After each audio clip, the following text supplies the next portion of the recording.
naman po ulit sa aming bagong YouTube channel. It's me again, Miss Geraldine Villarasa. Andito na naman po ako ngayon sa bayan po ng Panganiban, Camarines Norte. Meron na naman po akong ilolocate na isang property.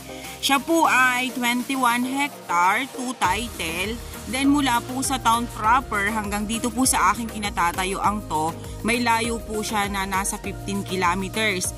Yan pong natututukan na yan ng aking camera, yan po yung barangay road na nagsasagpong dun po sa town proper hanggang papunta po dito sa property. Then ang property po ay may frontage po dito sa barangay road na nasa 200 meters. Bali po yung 200 meters na yon na may frontage dito sa barangay road, siya po yung nasa isang title na ang sukat po niya ay 9 hectare. Okay po, tara po at papasukin po natin yung area.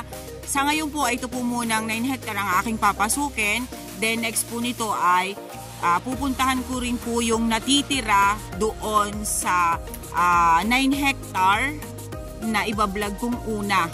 Okay po, tara po at paiikutin ko na po ang aking camera para po makita ninyo ang aking ibebenta ngayong araw dito sa Camarines Norte. Okay po, ayan pa lang po makikita nyo po dyan. Yan, ang dami po niyang fruit bearings. Ito mga langka po itong mga nandito sa side na to. Then santol, then batino, ayan, hardwood, then mahogany, ayan mga kawayan po dito sa side na to. Then ayan pa rin po, langka pa rin po siya. Napakarami pong fruit bearings dito sa side na to. Okay po, tara po at pupuntahan po natin yung loob ng 9 hectare. Okay guys, nandito po ako sa loob ng 9 hectare na binabanggit ko sa inyo kanina kasi nga po ito nga po ay 2 title. Isa pong 9 hectare at isang 12 hectare. Dito po muna tayo sa 9 hectare. Ayan, ito po makikita nyo po dito ang mga fruit bearing sa side na to. Then, ayan nga po, may mga mahogany po dito sa gilid ng barangay road. Lahat naman po ay gilid ng barangay road. Pati po yung 12 hectare ay barangay road din po siya. Ayan, may chesa po dito sa side na to. Then, ayan po, may Indian Mingo sa side na yan. Then, kasama po sa bentahan itong bahay na to ni tatay dito sa 9 hectare. Okay po, tara po at iikutin po natin yung ibang side. Ito po ay langka pa rin sa side na to. Alin po? Ito po, ito pong side na to, ayan, rambutan po itong isang puno na to. Bali po, dalawa, tatlo pong puno ng rambutan.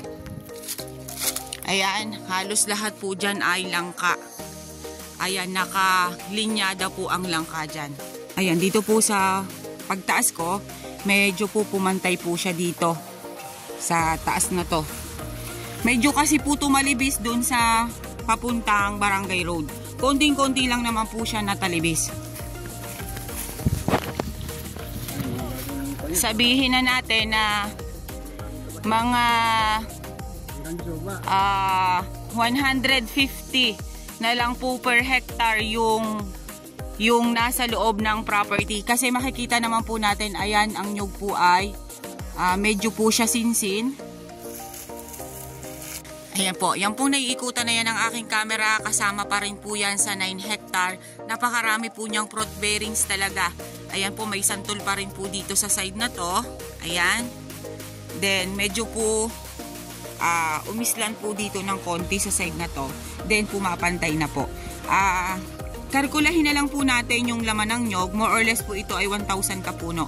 Kita naman po ninyo, napakarami po niyang nyog. May mga takaran, then may mga bagong tanim, at yung medyo matataas na po na nyog. Napakaganda po nung area. Kasi unang-una nga po, gilid po siya mismo ng barangay road. Then, hindi po naman talaga siya totaling katulad po nung iba kong mga nabablog na halos po lahat siya ay bundok. Ito po ay hindi.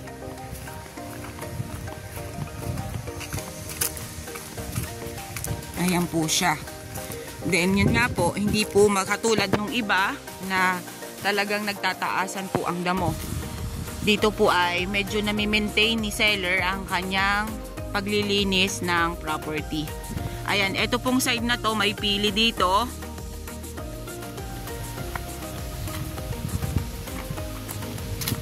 Yan, more on po ay nyog. Pero dun po sa bungad, napakarami nga po niyang fruit bearings.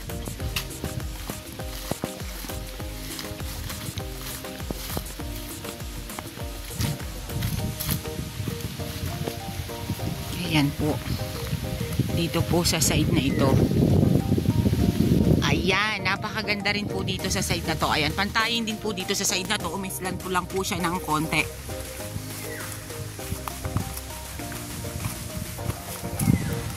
Bali po, pagdadalawahin ko na lang po ng vlog yung 12 hectare at saka ito.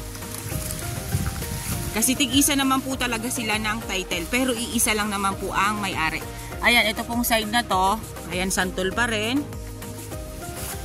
Then, dalandan. Ito pong side na to. Maganda po yung pagkakahugis ng lupa niya, hindi po siya sabog. Ibig sabihin ko po ng hindi sabog yung lupa, buo po yung portion na ng lupa. Ayan po siya. Dito po sa side na to, ayan, medyo po lumabak ng konti dyan. Ayan. Pero, maganda po ang pagkakalabak na yan dyan. Ayan, meron pa rin pong langka dito sa side na to at santol dun sa side na yon.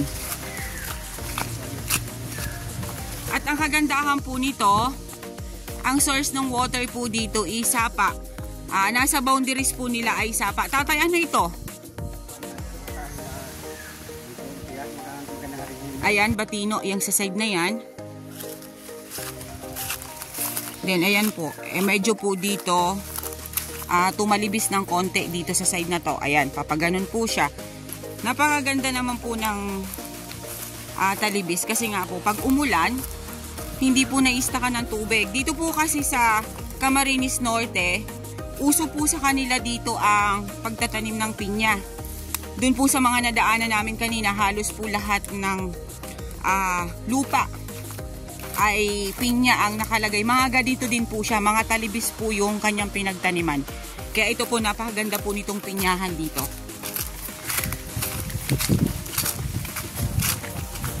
Ayan po, medyo po overlooking itong side na to.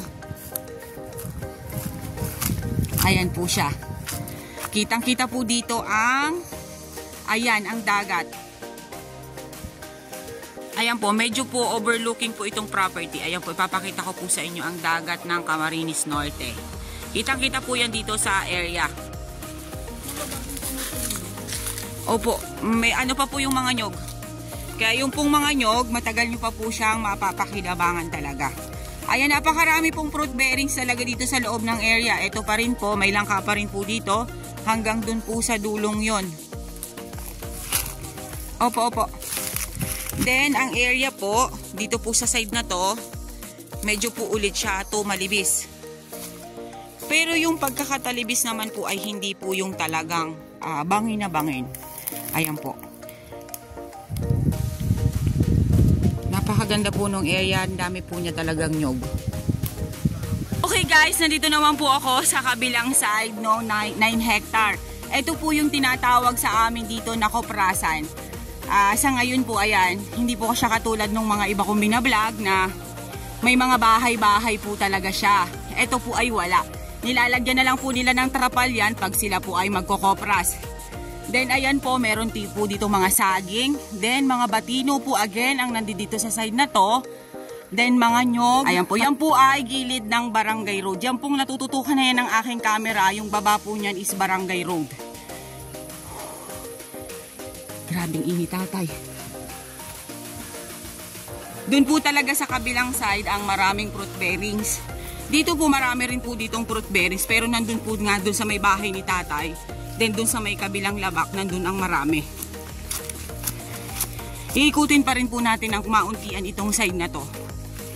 Kasi makikita pa rin po dito yung dagat ng, ano nga yung tatay? Dagat po ng Panganiban. Iyan. Ayan pa po ang property.